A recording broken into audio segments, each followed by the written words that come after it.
Olá, comunidade do Criminal Player, estamos aqui mais uma vez durante a imersão do Criminal Player em São Paulo. Eu agora estou com o Dr. Roberto Bona Júnior e o nosso tema proposto aqui é falar de criptolavagem, né? Me conta, Dr. Bona, né?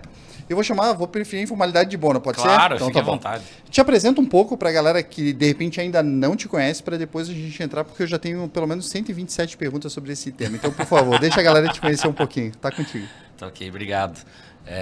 Meu nome é Roberto Bona Júnior, eu sou advogado há 15 anos já, atuo na cidade de Curitiba. A gente também tem escritório no Rio de Janeiro, a gente abriu agora faz uns 8 meses. Okay. E temos atuação aí quase todo o Brasil hoje. A nossa advocacia é mais voltada para crimes econômicos, grandes operações. A gente hoje, graças a Deus, conseguiu nichar bem, temos atuado bastante nisso. E agora tenho estudado bastante essa questão de criptoativos, blockchain, estou cursando um MBA sobre isso, porque é o que eu digo para todo mundo. Esse tema, né, blockchain, criptoativos, é o futuro. Em todas as áreas do direito, né? Todas as áreas empresarial, do direito. Imobiliário, contratos, essa parte cripto, blockchain, ela está permeando aos poucos e esse conhecimento a gente vai ter que adquirir rapidamente. Mas falando propriamente de criptolavagem, para quem está nos ouvindo, o que é criptolavagem? A criptolavagem, ela é como o próprio nome já diz, né? É você se utilizar dos mecanismos, das ferramentas que os criptoativos têm para praticar o delito de lavagem de dinheiro. Então, você se utiliza do ecossistema dos criptoativos como um meio de você lavar os ativos que você consegue ganhar de origem ilícita. E a gente conversava aqui previamente nos bastidores e eu falava, tá, então às vezes ele pode estar fazendo isso sem nem perceber. Daí tu dissesse, não, normalmente a pessoa percebe sim. E aí eu aqui no viés empresarial te falei, olha, tem cliente meu que às vezes ele quer fazer uma operação que eu digo, isso pode ser considerado lavagem de dinheiro e ele está fazendo quase sem querer, porque tem gente que acha que... Tu falasse um pouco como é que é, a cripto não é pseudônimo, tu falasse, né? As pessoas têm aquela falsa sensação de isso porque se criou uma cultura lá atrás. Hoje em dia já não está tanto, porque as pessoas estão cada vez mais buscando se informar. Mas antigamente tinha aquela ideia, o criptoativo ele é anônimo.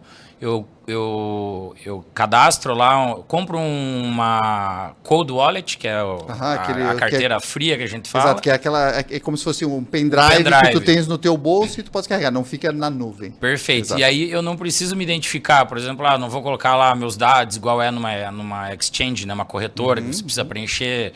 Sim. Ainda mais no Brasil hoje, para a corretora operar, ela tem que seguir alguns pontos que a legislação determina.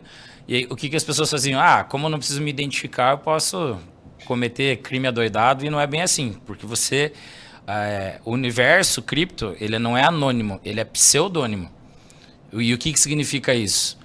Tudo que você faz dentro do ecossistema, ele é registrado. E rastreável, é do conceito, né? A gente sabe qual é a maior carteira do mundo que tem lá os criptos, ou seja, a gente sabe onde é que tá, tudo é rastreável, né? Exatamente. E a ideia, quando se criou isso, iniciou lá com o Satoshi, enfim, a ideia não era você criar um universo para você dar um passe livre para as pessoas cometerem crime.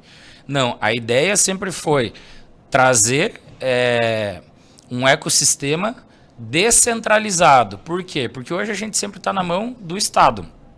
Então vamos usar como exemplo o Brasil. O Brasil vai lá, imprime moeda a dar com o pé e toda a política monetária a gente está na mão do Estado, seja através do Banco Central, das próprias políticas que o governo federal estabelece, enfim. Então, assim, tudo a gente está vinculado a eles. Quando você tem um ecossistema descentralizado, você depende do ecossistema. Sim. Então, essa era a ideia. Era uma ideia de você conseguir fazer com que o teu... Eu vou falar em dinheiro, ativo, né? Ele valesse e ele não ficasse na mão de poucas pessoas. Você pega o mercado financeiro, pega os grandes players... eu sempre digo, eles brincam com a gente, né? Hoje o cara decide lá derrubar um papel, ele vende uma quantidade absurda da posição dele da carteira. Aí todos nós que estamos começando nisso, a gente se assusta, faz o quê? Vai lá e vende. Aí ele vende, vamos supor, um papel que custa R$15. Ele vende e cai para 10. Quando ele vende, as pessoas se assustam, cai para 5. E aí ele vai lá e compra todos aqueles 5. Então ele já ganhou R$5 em cima. Sim. Então a ideia era essa.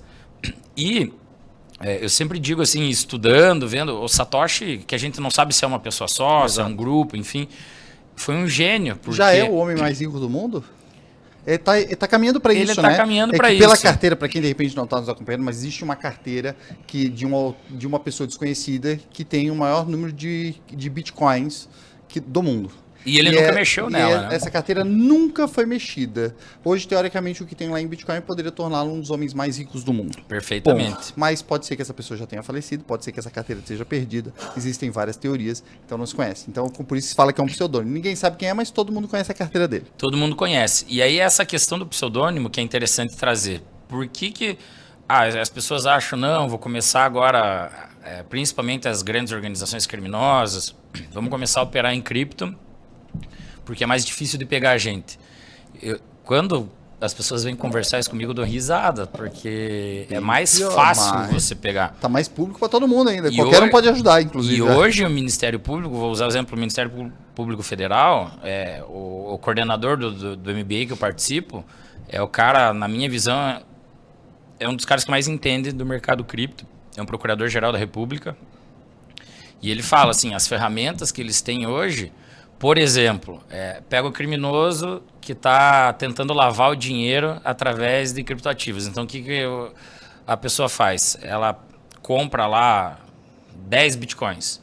E aí, para você despistar o governo, as autoridades, você começa a fazer a técnica de smurfing, né? Que é você, para quem não sabe, a técnica de smurfing na lavagem de dinheiro tradicional, o que é? Eu tenho R$500 mil. E aí eu quero, na verdade, ocultar esse dinheiro. Então eu mando lá valores, eu não lembro agora, acho que se eu não me engano no Brasil está R$10 mil. Até 10 mil você não comunica ao Banco Central. Teve muito na Lava Jato isso. Então você fazia vários depósitos picadinhos. No universo, no ecossistema cripto, o que eles fazem?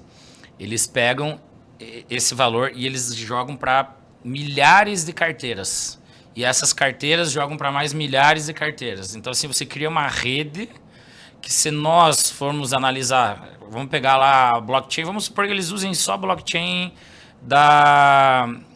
do Bitcoin. Sim. Se nós, pessoa física, formos lá olhar um por um, a gente vai levar meses, às vezes até anos. Hoje existem ferramentas... Já faz esse trabalho reverso. Eles fazem o trabalho. Então, assim, você joga a ferramenta, consegue identificar todas as contas e para onde o dinheiro vai parar. Ô Bonan, uma curiosidade. A criptolavagem, ela normalmente é o crime final ou ela só está envolvida em outros crimes? O que tu tem visto no dia a dia? Pode ser sim, eu entendo, ok, pode ser o crime final, mas normalmente, na tua prática, ela só é uma parte de todo um outro crime ocorrendo?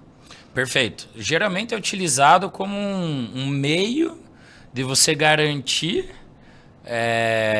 a proteção, vamos dizer, do dinheiro ilícito que você está ganhando. E às vezes isso só piora, às vezes ele só está dando mais publicidade sem perceber.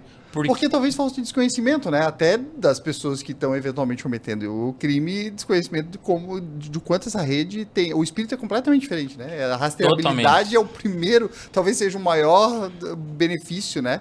Da blockchain seja a rastreabilidade, né? Sim. Óbvio que a gente tem algumas questões que precisam ser analisadas que são difíceis. Por exemplo, a maioria dos criminosos profissionais, eles se utilizam de exchanges que não tem no Brasil, ou as próprias carteiras. Então, assim, muita coisa a gente depende de cooperação internacional e tem países que não cooperam.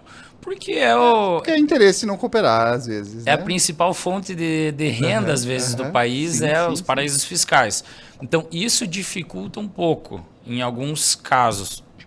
Mas, na grande maioria deles, porque o que acontece? Como é pseudônimo, então eu tenho só... Eu vou falar o número da carteira, para não entrar em questões tão técnicas. Mas, então, vamos supor, o Bona tem 5 carteiras. E ele utiliza a carteira X só para fazer coisa errada. Mas ninguém sabe que essa carteira X é do Bona. E aí o Bona vai lá e começa a fazer transações na carteira fria, sem passar pela rastreabilidade De uma corretora de uma conhecida, corretora. que tem os Só que o dados que acontece? Eu vou mandar para várias pessoas. Em algum momento, essa pessoa vai passar por uma exchange. Exato. Porque para você resgatar o dinheiro, porque Sim, para resgatar o dinheiro, para Você sacar vai- igual esse banco. dinheiro, tu precisa, Você daí precisa tu da precisa ir exchange. para uma... E aí o que acontece? Você deixou um rastro. É igual o crime. Vou pegar aqui um crime de os hackers que usam E aí, laranjas. quando tu deixar esse rastro no mundo cripto, aí eu consigo ver toda a cadeia desde o início, né? Você consegue, porque daí você chega nessa pessoa e aí você começa. Você vai lá, a polícia investiga, interroga, pede quebra de sigilo, enfim, e você começa a monitorar. E uma hora ou outra, na grande maioria das situações, você consegue descobrir. Ô, Bona, eu imagino, assim, uma das coisas importantes aqui, nós estamos na comunidade do Criminal Player, né? E a gente tem percebido muito que os advogados, eles fazem parceria porque as áreas estão cada vez mais especializadas. Olha só a especialidade que a gente está falando aqui, né? Lavagem de dinheiro já é uma especialidade da especialidade. Quando eu estou falando de criptolavagem, eu estou indo além na especialidade. E isso está cada vez mais comum. Hoje, a tua atuação, para quem está te assistindo aqui na comunidade, né? Hoje a tua atuação, tu atua muito em parceria com outros advogados, normalmente o cliente já te procura direto.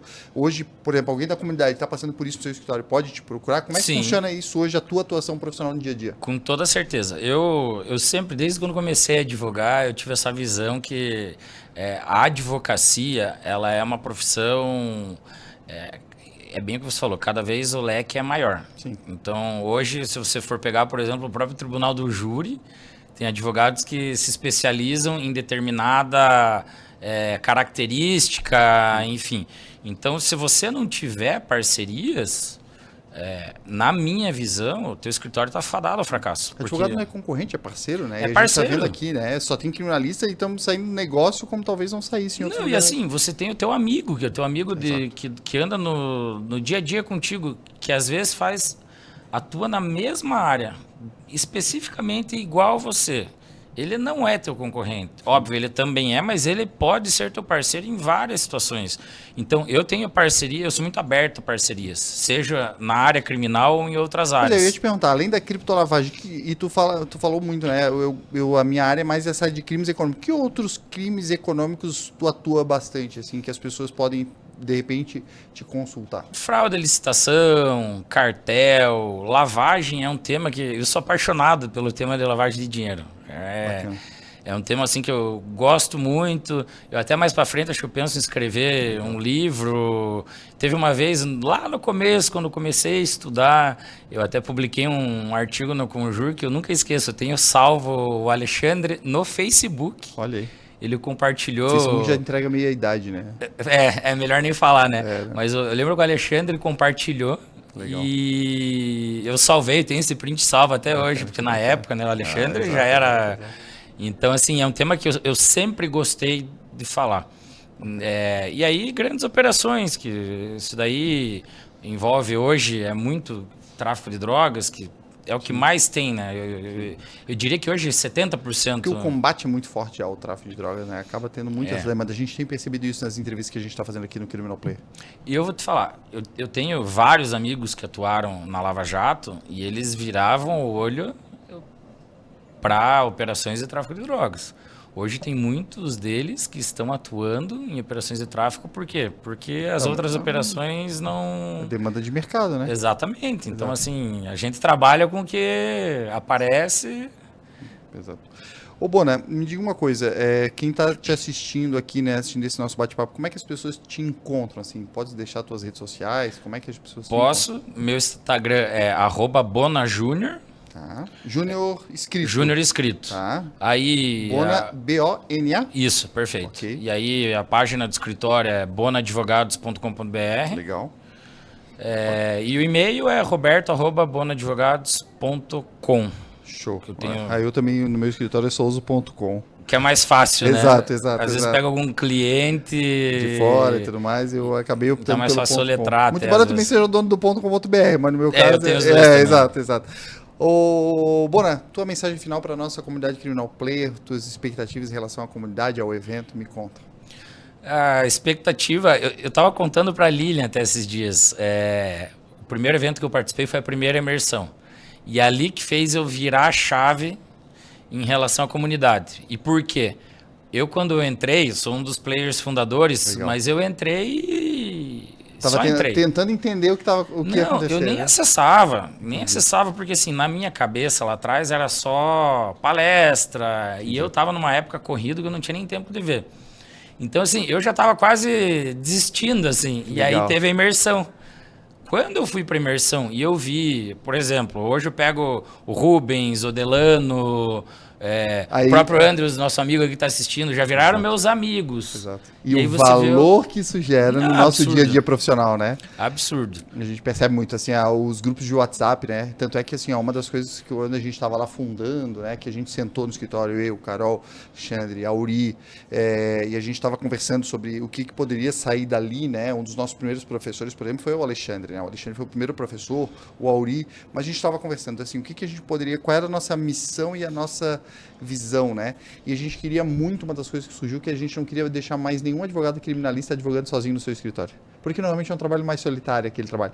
Mas quando tu tens uma comunidade, um grupo de WhatsApp como a gente tem, super forte, em que tu bota a tua dúvida e tu tem visões de todo o Brasil sobre aquilo, o pessoal já bota jurisprudência, já bota uma decisão de repente local, já traz um precedente, já traz uma provocação, daqui a pouco tu precisa de um advogado em outro estado, tu já tens um parceiro para ir lá fazer uma diligência. Eu acho que ali tu diz, esse aqui é o dinheiro mais bem gasto, né? Perfeito. E uma coisa que é interessante, eu quando entrei lá atrás, que a gente vem naquela cabeça, sim, até, é uma visão até um pouco errada, mas o que eu pensava? Como é na maioria dessas comunidades, sim, é um monte de advogado que está iniciando a carreira, que se utiliza da ferramenta só para encurtar o caminho dos estudos, né? Exato. E quando eu realmente comecei a participar dos grupos, é totalmente o oposto. O pessoal mais novo que entrou, extremamente qualificado, sim, e o pessoal mais velho também. Então é exatamente o que você falou. É uma troca de experiências que é extremamente enriquecedora. Eu, graças a Deus, desde quando comecei a advogar, eu tive muita sorte, porque logo que eu me formei, eu fiz minha primeira pós-graduação em Direito Penal Econômico, e quando eu entrei na pós, só tinha 90% do pessoal era o pessoal mais velho. Sim. E mais velho, assim, alguns com a idade do meu pai. Uhum. E eu criei uma relação de amizade, e desde sempre eu tive essa sorte de contar com a experiência dos mais velhos. Não é nem o conhecimento, mas a experiência. Qual atalho que você pega num caso. Então, eu sempre tive esse respaldo. Mas tem muita gente que não tem. Sim. E aí foi engraçado, quando eu fiz minha segunda pós, eu era um dos caras mais velhos. Olha aí. E o pessoal era mais ou menos... Então, assim, aí eu consegui, de certa forma, retribuir, sim, e passar a minha experiência para esse pessoal. Inclusive, hoje eu tenho amigos meus que se tornaram amigos meus da pós, que atuam em conjunto em algumas operações grandes que a gente entra.